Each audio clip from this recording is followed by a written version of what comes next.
Hi friends, welcome to Jaipal RT channel. ఇవాళ వీడియోలో discuss చేసే పాయింట్ ఏంటంటే Telangana mop up NEET 2022 category A. So వీటికి సంబంధించినటువంటి నోటిఫికేషను, అదేవిధంగా దీంట్లో అందుబాటులో ఉన్నటువంటి సీట్లు ఎన్ని అని చెప్పేసి దానికి సంబంధించిన రిపోర్టు, అదేవిధంగా నోటిఫికేషన్స్, వాటికి సంబంధించిన కంప్లీట్ డీటెయిల్స్ అన్ని కూడా డిస్కస్ చేద్దాం. మరి ఈ వీడియో చూసే ముందు ఒక చిన్న లైకే నేను ఎక్స్పెక్ట్ చేసి ఖచ్చితంగా వీడియోని లైక్ చేసే ప్రయత్నం చేయండి. ఇక డైరెక్ట్గా పాయింట్కి వచ్చేస్తే ఒకసారి వేకెన్సీస్ ఎన్ని ఉన్నాయి, మాపప్కి వేకెన్సీస్ ఉన్నాయి, దీనికి ఎవరెవరు ఎలిజిబిలిటీ అనేది తర్వాత చూద్దాం. సో టోటల్గా మనకు మాపప్కి ఎలిజిబిలిటీ ఉన్నటువంటి సీట్ల సంఖ్య 125 సీట్స్ అయితే మనకు అందుబాటులో ఉన్నాయి. ఈ 125 సీట్లు ఏ క్యాస్ట్లో, ఏ కేటగిరీలో, ఏ కాలేజీలో అందుబాటులో ఉన్నాయని చెప్పేసి వాళ్ళైతే క్లియర్గా మెన్షన్ చేయడం జరిగింది. సో మొత్తం మీద ఒక్కసారి కనుక మనం వీటికి సంబంధించి కంప్లీట్ రిపోర్ట్ కనుక తీసుకుంటే ఏ విధంగా ఉంది అనేది ఒకసారి మీకు టోటల్గా కౌంట్ చేసి మీకు ఎక్స్ప్లెయిన్ చేసే ప్రయత్నం చేస్తాను. దీంట్లో క్యాప్ ఎన్సీసీకి సంబంధించి కూడా కొన్ని సీట్లు అయితే ఉన్నాయి. సో వాటికి సంబంధించి ఆ కేటగిరీ వాళ్ళు వాళ్ళే ఫీల్ అవుతారు, మిగతా కేటగిరీ వాళ్ళు అయితే ఫీల్ అయ్యే ఛాన్సెస్ అయితే లేవు. సో ఒకసారి ఆ రిపోర్ట్ ఏ విధంగా ఉండబోతుంది అనేది మీకు దీంట్లో క్లియర్గా ఎక్స్ప్లెయిన్ చేస్తాను. దీంట్లో యుఎన్ఆర్, అదేవిధంగా లోకల్, సో వీటికి సంబంధించి కూడా ఆయా కాలేజీలో అప్గ్రేడేషన్ జరిగే అవకాశాలు కూడా కనిపిస్తూ ఉన్నాయి. అప్గ్రేడేషన్ అంటే లోకల్ వాళ్ళు యుఎన్ఆర్కి మూవ్ కావడము, లేకపోతే బీసీడీ వాళ్ళు ఓపెన్ కేటగిరీకి మూవ్ కావడము, ఈ విధంగా అప్గ్రేడేషన్ కూడా జరిగే ఛాన్సెస్ ఉంటాయి. కాబట్టి ఇవి ఎగ్జాక్ట్గా 2 వేకెన్సీస్ ఉన్నాయి.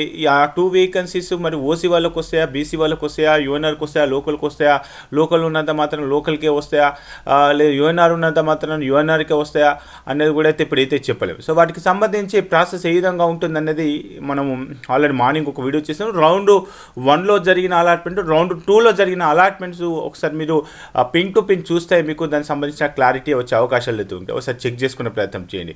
ఇక దీంట్లో ఎన్సీసీకి సంబంధించినటువంటి సీట్లను కనుక తీసేసేద్దాం. సో ఎన్సీసీ, అదేవిధంగా క్యాప్, ఎందుకంటే స్పెషల్ కేటగిరీ, సో వాళ్ళు ఆల్రెడీ అవైలబుల్గా ఉన్నారు కాబట్టి సో వాళ్ళకి సంబంధించిన సీట్లను కనుక తీసేస్తే మనకు అందుబాటులో ఉన్నటువంటి సీట్లు 122. ఈ 122లో ఇప్పుడు local category and non local category కూడా సపరేట్గా చేసే ప్రయత్నం చేద్దాం. సో దాంతో మనకు కొంత క్లారిటీ వచ్చే అవకాశాలు ఉంటాయి. కాబట్టి సో ఒక్కసారి మనం local category, non local category ఈ రెండు కూడా సపరేట్ చేసేస్తే ఏ విధంగా ఉంటుంది అనేది మనకు క్యాస్ట్ వైజ్గా కౌంట్ అనేది వస్తుంది. ఒకసారి విషయాలు కూడా మనం డిస్కస్ చేద్దాం. ఇక ఏ కేటగిరీలో ఎలా ఉన్నాయి ఏంటి అనేది. సో ఇదంతా కూడా లోకల్ కేటగిరీకి సంబంధించి. లోకల్ కేటగిరీలో మనకు ఇది ఒకసారి కాపీ చేసేసుకొని పేస్ట్ స్పెషల్ వాల్యూ అని చెప్పేసి ఇక్కడ క్లియర్గా మీకు మెన్షన్ చేసే ప్రయత్నం చేస్తాను. అప్పుడే మనకు ఒక క్లారిటీ వస్తుంది ఈ లోకల్ సీట్లు సంబంధించి. ఇక మనకి నాన్ లోకల్కి సంబంధించిన సీట్లు కనుక చెక్ చేసుకుంటే వాటికి సంబంధించినటువంటి సీట్లు ఏ విధంగా ఉన్నాయి ఒక్కసారి నాన్ లోకల్కి సంబంధించి కూడా చెక్ చేసుకునే ప్రయత్నం చేద్దాం. సో యుఎన్ఆర్ అంటే అన్రిజర్వ్డ్, దీన్ని బై డిఫాల్ట్గా మనము ఏమంటామంటే నాన్ లోకల్ అని చెప్పేసి అంటాం. సో నాన్ లోకల్కి సంబంధించిన సీట్లు కనుక చెక్ చేసుకుంటే మనకు ఏ విధంగా ఉన్నాయి. సో ఇదంతా యుఎన్ఆర్ కాబట్టి యుఎన్ఆర్కి సంబంధించి ఈ విధంగా తీసేసుకుంటున్నాను. సో ఈ సీట్లను కూడా తీసుకొచ్చేసి ఇప్పుడు ఇక్కడ స్పెషల్ వాల్యూస్ అని చెప్పేసి పెట్టేశాను. So right. సో ఇప్పుడు దీంట్లో టోటల్ ఎన్ని సీట్లు ఉన్నాయి, లోకల్ ఎన్ని సీట్లు ఉన్నాయి. లోకల్ 34 సీట్స్ ఉన్నాయి. నాన్ లోకల్ కింద వచ్చేసి టోటల్గా మనకు 88 సీట్స్ ఉన్నాయి. ఏ క్యాస్ట్లో ఎన్ని సీట్లు ఉన్నాయి అనేది ఒక్కసారి మీకు అంటే ఓవరాల్గా అంటే అన్నీ కలిపేసి ఏ విధంగా ఉంటుంది అనేది మీకు ఒక్కసారి నేను దీంట్లో ఎక్స్ప్లెయిన్ చేసే ప్రయత్నం చేస్తాను. ఒకసారి రైట్. టోటల్ సీట్స్ వచ్చేసి సో టోటల్ కూడా కౌంట్ చేద్దాం. సో టోటల్ కౌంట్ చేసి సో ఏ క్యాస్ట్లో ఎన్ని వస్తున్నాయి, మరి ఎక్కడ కట్ ఆఫ్ అయిపోయింది, మనకి ఎక్కడి వరకు సీట్ రావడానికి అవకాశాలు ఉన్నాయి అనేది కూడా కొంత గెజ్ చేయొచ్చు. సో దానికి సంబంధించినటువంటి ప్రాసెస్ కూడా మీకు దీంట్లో ఎక్స్ప్లెయిన్ చేసే ప్రయత్నం అయితే చేస్తాను. సో ఎన్నో రకాల వీడియోలు, ఎన్నో రకాల అనాలిసిస్లు అయితే చేస్తూ ఉన్నాం. మరి నేను ఎక్స్పెక్ట్ చేసేది కేవలం లైక్. మీరు లైక్ చేస్తేనే మరింత సమాచారం ఇవ్వాలి అనే ఒక ఆలోచన వస్తుంది. కాబట్టి ఖచ్చితంగా వీడియోని అయితే లైక్ చేయండి. So right. సో ఇదంతా తీసేసుకొని దీన్ని ఇప్పుడు స్పెషల్ వాల్యూస్ ట్రాన్స్పోజ్ అని చెప్పేసి క్లిక్ చేస్తే రైట్ ఒక క్లారిటీ వచ్చేసింది. Okay, done. ఇప్పుడు ఏ కేటగిరీలో ఎన్ని సీట్లు ఉన్నాయి, లోకల్ ఎన్ని సీట్లు ఉన్నాయి అనేది ఒక్కసారి మీకు దీంట్లో చెక్ చేయొచ్చు. సో మనకి చెక్ చేసుకుంటే లోకల్ కేటగిరీ సపరేట్ చేసేద్దాం, నాన్ లోకల్ కేటగిరీ సపరేట్ చేసే ప్రయత్నం చేద్దాం. సో దీంట్లో ఫస్ట్ వచ్చేసి మనకు లోకల్ కేటగిరీలో ఓసీ వచ్చేసి టోటల్గా 18 సీట్స్ అయితే అవైలబుల్గా ఉన్నాయి. నెక్స్ట్ ఎస్సీ వచ్చేసి 2 సీట్స్ ఉన్నాయి, ఎస్టీ ఓన్లీ 1 సీట్, ఎస్టీ ఫీమేల్కి టోటల్గా 3 సీట్స్ ఉన్నాయి, బీసీఏ 1 సీట్ ఉంది, బీసీబీ 2 సీట్స్ ఉన్నాయి, బీసీసీలో 0 అండ్ బీసీడీ ఓన్లీ 1 సీట్ అయితే ఉంది, బీసీ వచ్చేసి 1 సీట్ ఉంది. మైనార్టీకి సంబంధించి గర్ల్స్ వచ్చేసి 3 ఉన్నాయి అండ్ జనరల్ వచ్చేసి 3 ఉన్నాయి, ఫీమేల్ 0. సో ఈడబ్ల్యూఎస్ కూడా 2 సీట్స్ ఉన్నాయి. టోటల్గా 34 సీట్స్ అయితే మనకు ఉన్నాయి. సో మిగతా ఎన్సీసీ అండ్ క్యాప్ వాటికి సంబంధించిన సీట్లు అయితే తీసేసాను. మనకు అవైలబుల్గా ఉన్నటువంటి సీట్లు అయితే ఇవి. ఇక్కడ నుంచి వెళ్ళి మీరు అంటే ఎక్కడికి కట్ ఆఫ్ అయిపోయింది, ఇంకా ఎంతవరకు మనకు సీట్ రావడానికి అవకాశాలు ఉన్నాయి అనేది కూడా చెక్ చేసుకోవచ్చు. దీంతోపాటు ఈ సీట్ మ్యాట్రిక్స్లో ఇచ్చిన దాని ప్రకారంగా కూడా చెక్ చేసుకుంటే మరి ఒక్కొక్క కాలేజీ మనకు వాళ్ళు ఇచ్చినటువంటి అవైలబుల్ పొజిషన్లో లోకల్లో ఖాళీ ఉందా, నాన్ లోకల్లో ఖాళీ ఉందా. నాన్ లోకల్లో ఖాళీ ఉంటే ఆ లోకల్లో అక్కడ ఉన్నటువంటి విత్ ఇన్ ది కాలేజీలో అప్గ్రేడేషన్ జరిగితే మరి ఆ నాన్ లోకల్ అంటే యూఎన్ఆర్ సీటు కూడా లోకల్ కూడా కన్వర్ట్ అయినటువంటి కేసెస్ కొన్ని చూస్తాం. రౌండ్ 1 నుంచి రౌండ్ 2కి అది మీరు అలాట్మెంట్స్ అన్నీ కూడా దగ్గర నుండి చెక్ చేసుకుంటే మీకు ఆ విషయం తెలుస్తుంది. మార్నింగ్ వీడియోలు కూడా డిస్కషన్ అయితే చేయడం జరిగింది. సో కాబట్టి ఇప్పుడు ఇక్కడ ఉన్నటువంటి సీట్ మ్యాట్రిక్స్ ప్రకారంగానే సీట్ల అలొకేషన్ జరుగుతుందా అంటే సో 80 to 90% యాస్టీస్గా జరుగుతుంది. మీరైతే ఎక్స్పెక్ట్ చేయొచ్చు అంటే కొత్తగా ఓపెన్ కేటగిరీలో ఒక 18 మెంబర్స్కి అయితే సీట్ రావచ్చు. 18 మెంబర్స్ కంటే అక్కడ ఉన్నటువంటి పొజిషన్ను బేస్ చేసుకుంటే 451, 450కి కట్ ఆఫ్ అయితే ఓపెన్ కేటగిరీ కట్ ఆఫ్ అయిపోయింది. నెక్స్ట్ 447 బీసీడీ ఉంది. సో ఇన్ బిట్వీన్లో వాళ్ళు అక్కడ మళ్ళీ మ్యాచ్ అవుతారు. కాబట్టి సో అక్కడ ఎంతమంది ఉన్నారు అంటే 450 నుంచి 447 మధ్య ఉన్న వాళ్ళంతా కూడా ఓపెన్ కేటగిరీలో ఉంటారు. కాబట్టి ఇక్కడ ఓపెన్ కేటగిరీకి ప్లస్ అయ్యే ఛాన్సెస్ కనిపిస్తున్నాయి. సో ఎస్సీలో ఎక్కడికైతే కట్ ఆఫ్ అయిందో ఇక డైరెక్ట్ సో ఇక ఒక ఓపెన్ కేటగిరీ ఒకటి పక్కన పెట్టేస్తే మిగతా కూడా మనం అయితే గెస్ చేసుకోవచ్చు. సో వాటికి సంబంధించినటువంటి సమాచారం అయితే ఈ విధంగా ఉంది. ఇక అన్రిజర్వ్డ్ సంబంధించి కనుక చెక్ చేసుకుంటే టోటల్గా అన్రిజర్వ్డ్లో ఓపెన్ కేటగిరీ 46 సీట్స్ అయితే ఉన్నాయి.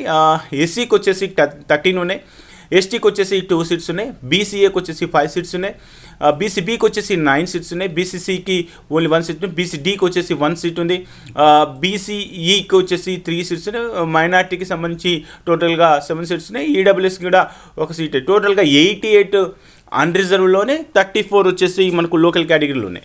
సో ఇవి అవైలబుల్గా ఉన్నటువంటి సీట్స్. మరి ఇప్పుడు ఇచ్చిన నోటిఫికేషన్లో సో మనం అనుకునే స్టార్టింగ్ నుంచి అనుకున్నాం. సో ఇన్ని సీట్లు వేకెంట్ ఉన్నప్పుడు మరి డెఫినెట్గా ఇంకొక స్పెషల్ రౌండ్ కండక్ట్ చేస్తే బాగుండేది. ఎందుకంటే కళ్ళ ముందే మనకు మంచి కాలేజీలో సీట్లు వేకెంట్ అయినప్పుడు మెరిట్ వాళ్ళు చూసుకుంటా ఉండాల్సిన పరిస్థితే ఉంది, కానీ ఏం చేయలేని పరిస్థితి అయితే కనిపిస్తూ ఉంది. సో అది స్టార్టింగ్. కాకపోతే as per supreme court rules and regulations ప్రకారంగా మనం ఏం చేయలేం. సో మనం అనుకున్నట్టుగా గవర్నమెంట్ కాలేజీలో కూడా ఇప్పుడు చెక్ చేసుకుంటే మంచి గవర్నమెంట్ కాలేజీలో కూడా మనకు సీట్లు అయితే ఉన్నాయి. ఇక్కడ చెక్ చేసుకుంటే కామినేనిలో కూడా సీట్లు ఉన్నాయి. నెక్స్ట్ వచ్చేసి మమత ఖమ్మంలో సీట్స్ ఉన్నాయి, ప్రతిమలో ఉన్నాయి, రిమ్స్ ఆదిలాబాద్లో కూడా సీట్ ఉంది, నెక్స్ట్ టీఆర్ఆర్. సో ఈ విధంగా ఉంది. సో ఈ వీటికి సంబంధించినటువంటి ఇన్ఫర్మేషన్ అయితే మనకు ఇక్కడ ఇవ్వడం జరిగింది. ఒకసారి చెక్ చేసుకునే ప్రయత్నం అయితే చేయండి. సో ఇక ఇది అంటే ఇప్పుడైతే మాకు ఎలిజిబిలిటీ ఉందా లేదా అని చెప్పేసి అంటే కనుక నోటిఫికేషన్ ఒకసారి చెక్ చేద్దాం. మనకు నోటిఫికేషన్స్ ఫర్ వెక్సెస్ అండ్ వెబ్ ఆప్షన్స్, ఈ నోటిఫికేషన్లో ఉన్నటువంటి ఇంపార్టెంట్ పాయింట్స్ ఏంటి అనేది కూడా ఒకసారి చెక్ చేసుకునే ప్రయత్నం చేద్దాం. So in the continuation of the office notification dated 10/10/2022. So వాళ్ళు ఇచ్చినటువంటి నోటిఫికేషన్ ఏదంటే నోటిఫికేషన్లో భాగంగా CQ government. So all the candidates eligible who are displayed the names in the provisional merit list including NCC, CAP and EWS అని చెప్పేసి ఉంది. దానికి సంబంధించినటువంటి ఇన్ఫర్మేషన్ ఇక్కడ చెక్ చేసుకోవచ్చు. Who are not allotted. So ఇక్కడ KNRHS కింద ఇంతవరకు ఎక్కడ కూడా సీట్ రాని వాళ్ళు, సీట్ అలాట్ కాని వాళ్ళు, సో వాటికి సంబంధించి వాళ్ళైతే వెబ్ ఆప్షన్స్ పెట్టుకోవచ్చు. వెబ్ ఆప్షన్స్కి సంబంధించిన డేట్ వచ్చేసి 10 నుంచి స్టార్ట్ చేస్తే 12 వరకు, అంటే 2 days అయితే మనకు అవకాశం ఇచ్చారు. ఒకసారి చెక్ చేసుకునే ప్రయత్నం చేయండి. సో ఇక the candidate who are allotted seats in MBBS and BDS up to second phase of the counselling joined the course CQ and MQ not exercise web options, అంటే నాట్ ఎలిజిబుల్. ఇంకా so are not eligible. So కాబట్టి second round వరకు ఎంబీబీఎస్లో కానీ బీడీఎస్లో కానీ అది సీక్యూలో కానీ ఎంక్యూలో కానీ కనుక మీరు జాయిన్ అయినట్లయితే వాళ్ళకైతే ఎలాంటి eligibility, the candidate who are allotted, just allotted. So ఇక్కడ కూడా అదే ఇచ్చేసారు మనకి, ఇక్కడ allotted or allotted up to second phase of the counselling and join, అంటే అలాట్ అయినా కానీ జాయిన్ అయినా కానీ అయితే వాళ్ళకైతే ఎలాంటి eligibility. The candidate who are allotted in the MBBS courses previous phases the counselling has not reported or discontinued in CQ at the respective college not eligible for exercising the web options అని చెప్పేసి అయితే ఇవ్వడం జరిగింది. The course CQ at respective college are not eligible. So ఇది ఒక point అయితే ఇక్కడ not reported or discontinued అని చెప్పేసి ఉంది. సో మరి ది మీనింగ్ ఏంటి, the candidate who are allotted MBBS course previous phases counselling have not reported discontinued the courses at the respective colleges not eligible, అంటే ఆ రెస్పెక్టివ్ కాలేజెస్ కాకుండా మిగతా వాటికి వెబ్ ఆప్షన్స్ పెట్టుకోవచ్చు అన్నట్ట. సో మొత్తం మీద అయితే నాట్ రిపోర్టెడ్ కేసెస్ కొంత కన్ఫ్యూజన్ ఉంది సెకండ్ పాయింట్తో. సో అది క్లారిటీ వస్తే మళ్ళీ మీకు నేను కామెంట్ చేస్తాను. The candidate who have not exercise the web options is previous phase counselling and CQ for MBBS not eligible. So మీరు రౌండ్ 1 రౌండ్ 2లో ఎవరైతే ఆప్షన్ పెట్టుకున్నారో సో వాళ్ళు పెట్టుకున్న వాళ్ళు కంటిన్యూలో ఉన్న వాళ్ళు మట్టుకే ఇక్కడ ఆప్షన్స్ పెట్టుకోవచ్చు అని చెప్పేసి అన్నారు. ఇక్కడ మొత్తం మీద అయితే మీరు చెక్ చేసుకుంటే ఇక్కడ నాట్ రిపోర్టెడ్ డిస్కంటిన్యూ అని చెప్పేసి ఏదైతే ఉందో, మరి ఈ కేసు ఫస్ట్ 1కి సెకండ్ 1 చెక్ చేసుకుంటే ఇక్కడ అలాటెడ్ కదా, అలాటెడ్ అంటే ఇక్కడ వాళ్ళకి ఎలిజిబిలిటీ లేనట్టే, కానీ ఇక్కడ డిస్కంటిన్యూడ్ అని చెప్పేసి ఇచ్చేసాడు, అది క్వశ్చన్ మార్క్ ఉంది. సో మొత్తం మీద అయితే ఇక్కడ బై డిఫాల్ట్గా వాళ్ళు చెప్పేటువంటి ఇన్ఫర్మేషన్ ఏంటంటే ఇక్కడ ఇంతవరకు ఎక్కడ సీట్ అలాట్ కానీ జాయిన్ కానీ వాళ్ళు ఎవరైతే ఉన్నారో వాళ్ళకైతే ఉంది.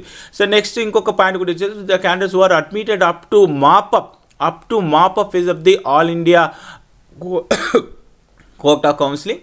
సో అక్కడ డాక్టర్ వైఎస్ఆర్ యూనివర్సిటీగా కానీ వీళ్ళు CQ MQ MBBS BDS not eligible. So ఎక్కడైనా సరే మీరు ఏ స్టేట్లో ఎక్కడ కూడా అప్ టు సెకండ్ రౌండ్ వరకు మీకు అదేవిధంగా ఆల్ ఇండియా కూడా మాపప్ వరకు కానీ మీరు జాయిన్ అయినట్లయితే సీట్ అలాట్ అయినట్లయితే సో వాళ్ళు కూడా ఎలిజిబిలిటీ లేదు అన్నట్టుగానే మనకైతే ఇన్ఫర్మేషన్ అయితే ఇవ్వడం జరిగింది. సో వీటికి సంబంధించినటువంటి ఇన్ఫర్మేషన్ అయితే ఇది. కాబట్టి ఎవరికైతే మరి మాపప్లో సీట్ వచ్చే అవకాశాలు ఉన్నాయి వాళ్ళందరూ కూడా ఖచ్చితంగా వెబ్ ఆప్షన్స్ పెట్టుకునే ప్రయత్నం చేయండి. సో చాలామంది అడిగే క్వశ్చన్ ఏంటి, అన్న మాకు మరి మేనేజ్మెంట్లో ఇరుక్కుపోయాము, మేము బీడీఎస్లో ఇరుక్కుపోయాము అని చెప్పేసి అంటే మళ్ళీ వాళ్ళు ఇచ్చిన నోటిఫికేషన్స్ అయితే ఆ విధంగా ఉంది. కాబట్టి మరి మీరు ఇప్పుడు ఆ నోటిఫికేషన్ ప్రకారంగా సుప్రీంకోర్టు ఆర్డర్ ప్రకారంగా ఎంసీసీ గైడ్లైన్స్ ప్రకారంగా మనం ఏం చేయలేని పరిస్థితి అయితే అయిపోయింది. ఇంకొక రౌండ్ కండక్ట్ చేస్తే బాగుండేది అనేది నా యొక్క opinion. So at the same time మళ్ళీ ఇక్కడ ఏపీ కూడా చెక్ చేసుకుంటే ఏపీలో కూడా ఇప్పుడు మనకు మాపప్కు సంబంధించినటువంటి రిజల్ట్స్ రానున్నాయి. సో మరి ఇప్పుడు వస్తాయా, మరి ఇంకో గంట అయినాక వస్తాయా మరి అనేది తెలియదు. సో మ్యాక్సిమం ఇవాళ రిజల్ట్స్ రావడానికి అయితే అవకాశాలు అయితే కనిపిస్తూ ఉన్నాయి. సో మరి ఇప్పుడు మన పరిస్థితి కూడా సేమ్, అక్కడ ఇక్కడ మళ్ళీ మాపప్లో ఉన్న డూప్లికేట్ అవుతాయా, అంటే సీట్ బ్లాకింగ్ అనేది జరుగుతుందా అనేది కూడా తెలియదు. సో మొత్తం మీద అయితే మనకు ఇది ఇన్ఫర్మేషన్. మరి jaypalanడే.comలో మీరు అనుకున్నట్టుగా jaypalanడే.comలో రౌండ్ 1 నుంచి రౌండ్ 2కి ఏం జరిగింది అని తెలుసుకోవాలనుకుంటే దీంట్లో మీకు చాలా రకాల రిపోర్ట్స్ పెట్టారు, మ్యాపింగ్ రిపోర్ట్స్ అని చెప్పేసి మీకు ఇక్కడ ఇవ్వడం జరిగింది. ఈ మ్యాపింగ్ రిపోర్ట్స్లో కూడా మీరు ఒకసారి చెక్ చేసుకోవచ్చు. ఇక్కడ ఎంబీబీఎస్ రౌండ్ 1కి రౌండ్ 2కి రౌండ్ 1కి రౌండ్ 2కే మీరు చెక్ చేసుకుంటే విత్ ఇన్ ది కాలేజీలో కూడా అప్గ్రేడేషన్ ఏ విధంగా చేశారు అనేది కూడా మీరు ఇక్కడ చెక్ చేసుకోవచ్చు. అంటే రౌండ్ 1లో సేమ్ కాలేజీ వచ్చింది, రౌండ్ 2లో కూడా సేమ్ కాలేజీ వచ్చేసింది. ఈవెన్ గాంధీ కాలేజీలో వచ్చిన కేసెస్లో కూడా కొన్ని మనకు చేంజెస్ జరిగినాయి. అంటే ఆ అలాట్మెంట్ కేటగిరీలో కొన్ని మార్పులు చేర్పులు అయితే జరిగినటువంటి కేసెస్ అయితే మనం అయితే అబ్జర్వ్ చేయొచ్చు. సో వాటికి సంబంధించినటువంటి ఇన్ఫర్మేషన్ మీరు తెలుసుకోవాలనుకుంటే ఒకసారి jaypalanడే.comకి వెళ్ళేసి మీరు రౌండ్ 1కి రౌండ్ 2కి మ్యాపింగ్ చేసుకోండి. సేమ్ ఇదే ప్రాసెస్ ఈవెన్ ఏపీలో కూడా అదేవిధంగా జరిగింది, ఆటో అప్గ్రేడేషన్ అయితే జరిగింది. కాబట్టి సో ఇప్పుడు మరి ఆటో అప్గ్రేడేషన్ కనుక అంటే విత్ ఇన్ ది కాలేజ్లో ఆటో అప్గ్రేడేషన్ జరిగినట్లయితే అప్పుడు లోకల్ సీట్లు యూఎన్ఆర్కి అదేవిధంగా ఓపెన్ కేటగిరీ సీట్లు బీసీడీకి కూడా కొన్ని కన్వర్ట్ చేసే అవకాశాలు కూడా ఉండొచ్చు. సో అది అంటే 100% జరుగుతుందా అంటే రౌండ్ 1కి రౌండ్ 2కి నేను చూశాను కాబట్టి సో ఆ విషయం అయితే మీతో షేర్ చేసుకోవాలనిపించింది. సో అదైతే మీకైతే ఎక్స్ప్లెయిన్ అయితే చేశాను అనుకుంటున్నాను. సో చూపిస్తాను ఏ విధంగా అప్గ్రేడేషన్ జరిగింది అనేది మనం ఇక్కడ చెక్ చేసుకోవచ్చు. ఫీమేల్ టు ఫీమేల్ ఇక్కడ చెక్ చేసుకుంటే జనరల్ ఇక్కడ చెక్ చేసుకుంటే కనుక ఇక్కడ యుఎన్ఆర్ సీట్, ఇక్కడ బీసీఏ యుఎన్ఆర్ ఏదైతే సీట్ ఉందో BCA UNR seat same Gandhi కాలేజీలోనే ఇక్కడ కూడా గాంధీ కాలేజీ యుఎన్ఆర్ సీట్ కాస్త లోకల్ కేటగిరీ మారిపోయింది. అప్పుడు ఏమవుతుంది, బీసీఏ యుఎన్ఆర్లో సీట్ అనేది వేకెంట్ అవుతుంది. కాబట్టి ఈ విధంగా ఒక కేటగిరీ నుంచి ఇంకొక కేటగిరీకి చేంజ్ చేసినటువంటి ఇన్ఫర్మేషన్ మనం చెక్ చేసుకోవచ్చు. మీరు కూడా ఒకసారి మ్యాపింగ్ చేసుకోండి, అక్కడ ఇక్కడ సీట్ కామన్గా అదే కాలేజీలో ఉన్న క్యాండిడేట్స్ ఎవరెవరికి సేమ్ అలాట్ అయిపోయింది అనేది కూడా మీరు చెక్ చేసుకునే ప్రయత్నం అయితే చేయొచ్చు. ఇక్కడ EWS female, EWS female, BCD general. So మీరు టాప్ 10 గాంధీ ఉస్మానియా కాలేజ్లో కూడా బీసీబీ ఫీమేల్. సో కొన్ని చేంజెస్ అంటే విత్ ఇన్ ది కాలేజ్లో కొన్ని చేంజెస్ అయితే జరిగినటువంటి కేసెస్ అయితే ఉన్నాయి. సో అది మనం అయితే అబ్జర్వ్ చేయొచ్చు. ఒక్కసారి ఐఫాన్ P2 ఒకటి చెక్ చేసుకుంటే మనకు ఒక ఐడియా అయితే వస్తుంది. రైట్, ఇక్కడ చూడండి, ఇక్కడ సేమ్ గాంధీ కాలేజీలోనే ఇక్కడ యుఎన్ఆర్ ఓపెన్ జనరల్ ఉంది. యుఎన్ఆర్ ఓపెన్ కాస్త యుఎన్ఆర్ ఫీమేల్కి కన్వర్ట్ అయిపోయింది. కాబట్టి ఇక్కడ ఏమవుతుంది, జనరల్లో సీటు అనేది వేకెంట్ అవుతుంది. ఈ విధంగా విత్ ఇన్ ది కాలేజీలో అయితే అప్గ్రేడేషన్ జరిగింది. అలాంటి అప్గ్రేడేషన్ మరి మాపప్లో జరిగితే ఇప్పుడు మనం అనుకున్నటువంటి ఏదైతే వేకెన్సీ పొజిషన్ ఉందో వేకెన్సీ పొజిషన్లో మరి సీట్ మ్యాట్రిక్స్లో కూడా కొంత తేడాలు అయితే రావచ్చు. సో అది అంటే నేను 100% జరుగుతుందా అని చెప్పట్లేదు, బట్ రౌండ్ 1 రౌండ్ 2కి ఆ విధంగా జరిగింది కాబట్టి మీకు ఇక్కడ ఎక్స్ప్లెయిన్ చేస్తూ ఉన్నాను. సో ఇంకొక కేసు గురించి చూడండి, ఇక లోకల్ కేటగిరీ కాస్త మీరు చెక్ చేసుకుంటే లోకల్ ఓపెన్ కేటగిరీ కాస్త ఇక్కడ యుఎన్ఆర్కి చేంజ్ అయిపోయింది. అంటే ఈ సేమ్ కాలేజీలో సో ఇక్కడ చేంజ్ జరిగింది. అంటే ఫస్ట్ టైం లోకల్లో వచ్చేసింది, రౌండ్ 2కి వచ్చేసరికి ఆ సీట్ కాస్త యుఎన్ఆర్కి మూవ్ అయింది విత్ ఇన్ ది కాలేజీలో. సో ఆ విత్ ఇన్ ది కాలేజీలో ఆటోమేటిక్గా అప్గ్రేడేషన్ జరిగితే ఆ విధంగా ఉండొచ్చు అని చెప్పేసి అనుకుంటా ఉన్నాను. సో ఇదే మొత్తం మీద అయితే మనకు ఇన్నోవేటివ్ ఇన్ఫర్మేషన్. మరి ఈ వీడియో మీకు నచ్చితే ఖచ్చితంగా లైక్ చేసి, ఎవరైతే మరి మాపప్లో పార్టిసిపేట్ చేయాలనుకుంటున్నారో పార్టిసిపేట్ చేసే వాళ్ళు కూడా వచ్చి jaypal.comకి వెళ్ళి రౌండ్ 1 రౌండ్ 2లో అప్గ్రేడేషన్స్ ఏం జరిగినాయి, ఏ విధంగా జరిగినాయి, అదేవిధంగా ఒకవేళ మనకు అదే పొజిషన్లో కనుక మన మార్కులు ఉంటే టోటల్ అలాట్మెంట్స్ మీరు చెక్ చేసుకోవచ్చు. ఒకసారి చిన్న ఎగ్జాంపుల్, అంటే ఇదేం జరుగుతుందా అనేది నేను చెప్పట్లేదు, బట్ మేబీ జరగవచ్చు అని చెప్పేసి కూడా మనం ఆలోచన అయితే చేసుకోవాల్సినటువంటి పరిస్థితి ఉంది. ఒకసారి కామినేనికి సంబంధించి చెక్ చేద్దాం. సో కామినేని నర్కట్పల్లిలో సీట్లు ఉన్నాయా, సో సరే కామినేని సీట్లు ఎక్కడ ఉన్నాయని కూడా మనం చెక్ చేసుకోవాలా. కామినేని ఏ విధంగా జరుగుతుంది అనేది చెప్పలేము. Kamineni where is Kamineni, control F, కేఎంఐ, ఇక్కడ KMNI అని చెప్పేసి ఉంది. సో KMNIలో మనం చెక్ చేసుకుంటే యుఎన్ఆర్లో 2 సీట్స్ ఉన్నాయి. 8 సీట్స్ ఉన్నాయి, యుఎన్ఆర్లో 2 సీట్స్ ఉన్నాయి. సో ఒకసారి చెక్ చేద్దాం. ఇప్పుడు అదే KMNI యుఎన్ఆర్లో 2 సీట్స్ ఉన్నాయి కాబట్టి నేను ఓపెన్ కేటగిరీ ఆల్ సెలెక్ట్ చేసుకుంటున్నాను. అంటే రౌండ్ 2లో ఇప్పుడు ఓపెన్ కేటగిరీలో 2 సీట్స్ అయితే వేకెంట్ అయిపోయినాయి. సో 2 వేకెంట్ అయినప్పుడు ఇక్కడ ఏం జరుగుతుంది, సో ఒకసారి నేను ఈ మెరిట్ ప్రకారంగా చెక్ చేసుకుంటున్నాను. ఎక్కడైతే నాట్ రిపోర్టెడ్ కేసు ఉంది చూసారా, ఇక్కడ నాట్ రిపోర్టెడ్ కేసెస్ ఉంది. ఇక్కడ నాట్ రిపోర్టెడ్ కేసెస్ ఏదైతే ఉందో 2 నాట్ రిపోర్టెడ్ కేసెస్ ఉన్నాయి.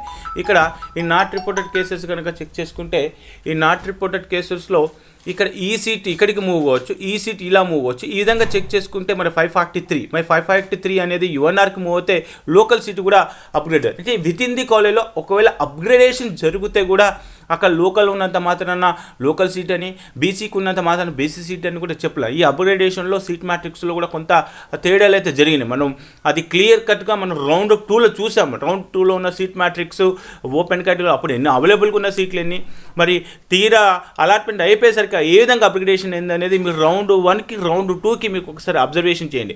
మరి అదే అప్గ్రేడేషన్ కనుక ఇప్పుడు మనకు మాపప్లో జరిగితే సో సీట్ మ్యాట్రిక్లో ఇచ్చిన దానికంటే కొంత తేడా ఉండే అవకాశం ఉంది. అది 80 to 90% ఛాన్సెస్ అయితే కనిపిస్తూ ఉన్నాయి. సో ఇది మొత్తం అయితే నేను అబ్జర్వ్ చేసింది. మరి నేను చెప్పిన వీడియో కరెక్టేనా కాదా, నేను చేసిన అనాలిసిస్ కరెక్టే కాదా, మనకి ఈ జర్నీ ఎలా ఉంది ఏంటి, మరి నేను చేసిన వీడియోలు మీకు అర్థమవుతున్నాయి అనేది ఒక చిన్న ఇన్ఫర్మేషన్ కామెంట్ రూపంలో కామెంట్ చేసే ప్రయత్నం అయితే చేయండి. ఈ వీడియో మీకు నచ్చితే ఖచ్చితంగా లైక్ చేసి మీ ఫ్రెండ్స్ అందరికీ షేర్ చేసే ప్రయత్నం చేయండి. ఓకే ఫ్రెండ్స్, జై హింద్.